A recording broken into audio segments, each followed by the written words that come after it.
So I mentioned to you that people tried to calculate this for many, many years, and there was a significant discrepancy between what they experimentally observed and theoretically calculated.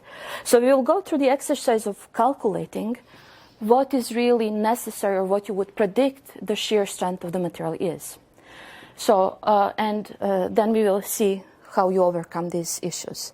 So first we will define a material. So this would be the starting crystal. So you have atoms in the lower row, and the dashed circles is the initial position of the atoms in the crystal. So in this particular case, they're periodically arranged, right? It's a crystal, but this, we will define the distance between the atoms in the horizontal plane as being B, and the distance between the atoms in the vertical position will be A. So if I define or if I apply a shear stress onto the material, the atoms in the upper plane will move.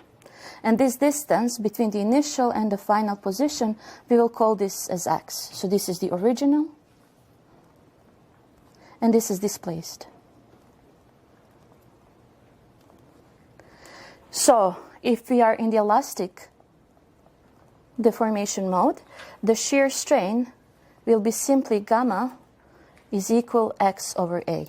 So this is what we defined, right? So if this is the elastic mode, simply the shear strain or the deformation of the material will be the x, which is the change of the position of the atoms, normalized to the height or the distance between the two atoms. So the question is then what happens or what is the stress that is required to move this atom for a certain distance? So if we do define a strain, so we know that there is a certain deformation of the material, whether it's elastic or plastic. The question is how much of stress do you have to apply to that? So we will calculate this in the following way. So again, we have the same picture. So this distance here will be B. This will be A. And this distance between the initial and the new position will be called x. So to calculate what is the stress that is required for that, so first we will try to understand what is the potential between the atoms and what is the potential or what is the force that is required to move that atom from one position to another. And everything starts from the fact that the periodicity of the potential within the crystal is periodic. So I can write a potential within the crystal as a function of x, where the x is the horizontal direction along the crystal, as being periodic, where this is u1 or some constant times the cosine 2 pi x over b, where the b is the distance between the atoms in the horizontal plane. And I can also calculate that the force is equal to the minus change of the potential as a function of x. So it's minus delta u over delta x. So then the shear stress can be calculated as a position of x in the horizontal plane as being equal to NA, where this is the number of atoms per area.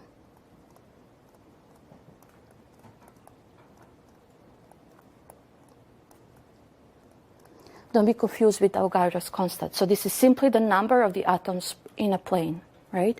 And per area. So you simply calculate how many atoms you have per area times minus delta u over delta x. And I can simply calculate this, so I know how the potential looks like.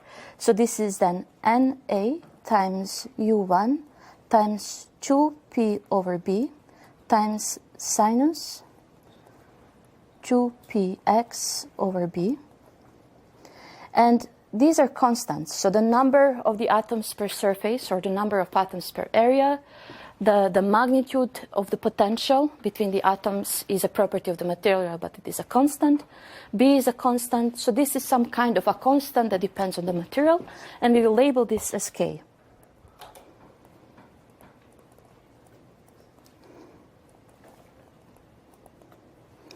So what we just calculated is that to move an atom from its original position in a crystal to another position, you need to apply a shear stress. And this would be the equation that would be described as shear stress. So what that means is that I can simply draw this stress function in the following way. So I know it's a periodic sinus function. The only thing that I don't know is what is this magnitude, right? So we don't know what is this k, what is this constant k. But if you do know what this k is, then in principle you can predict how much of the stress you need to apply to move the atom from its original position to a plastically deformed position. So the question that we are asking is, can you predict this k? Can you calculate this k? So to calculate this k, we will look at what is happening in this elastic regime. So if you look at this particular curve, this part of the curve is in the elastic mode. So the deformation of the crystal is very small. So if you apply a shear stress in this regime here, and if you release it, if you unload the material will go to its original position. So this is still an elastic mode, elastic region of this curve. The plastic deformation comes later on when you permanently deform, right? But we are trying to understand what is happening in this elastic regime, and this will help us to define what this constant k is, and it will help us to understand then what is the force or what is the stress that is required to plastically deform this. So we are basically looking at what is happening in the elastic regime. So the near origin of this curve, so this is where x is approximately equal to 0. We are in the linear elastic regime. And in that particular case, I can define a shear stress as being G, which is the elastic shear modulus,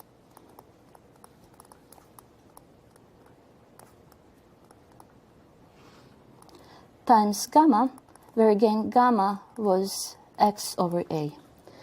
So what that tells you is that if you are in an elastic mode, you can take a piece of a material, elastically deform it, and measure how much it deforms. And this is something that you can measure very easily, right? So you are trying to understand what this elastic shear modulus is. You can calculate it, you can measure it, etc. But you're starting around that point. So this is the quantity that can be experimentally measured, right?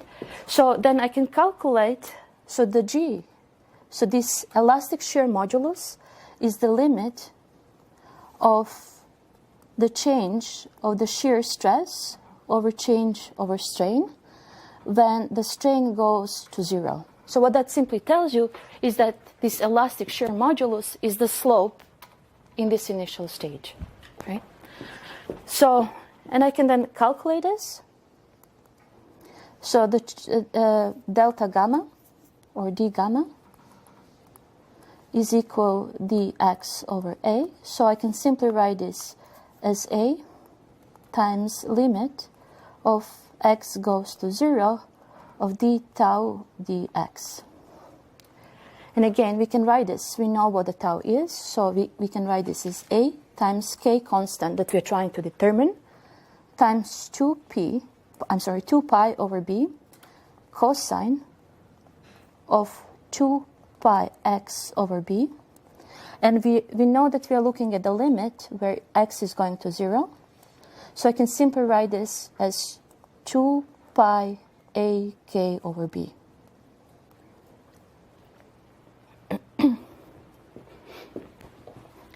So what we just calculated is that in principle there is a clear correlation between this elastic shear modulus G and the constant k that I'm trying to calculate and evaluate.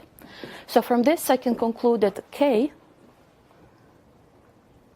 is equal G times b over 2 pi a, and from there the shear stress will be simply again the constant that we just calculated, G times b over 2 pi over a times sinus of 2 pi x over b. So through a relatively simple exercise, we now calculated what is the shear stress that is required to move an atom from its equilibrium position by an amount of x. So what we just calculated is also that it depends on this function g, or the elastic shear modulus that can be measured. So to produce the plastic deformation of a material, what you simply need to do is to move this atom from its equilibrium position to the maximum position of the stress. So if you overcome this barrier, right, here, then the atom will be plastically deformed, or the atom will overcome the most significant potential barrier, and it won't return back, but it will be plastically deformed. So what that means is to calculate what is the magnitude of the stress that is required to plastically deform this material, you simply have to calculate what is this stress at the maximum value. And this will be equal to the stress at the point of B4, where the B is the distance between the atoms, right? So this curve here represents my stress.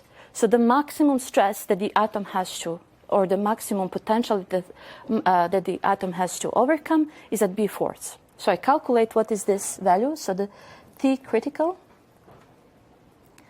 will be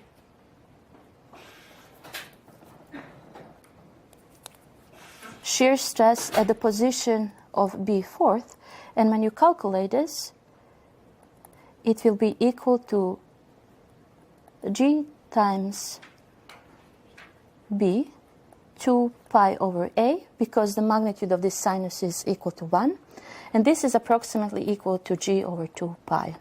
So this particular value is called theoretical critical shear stress.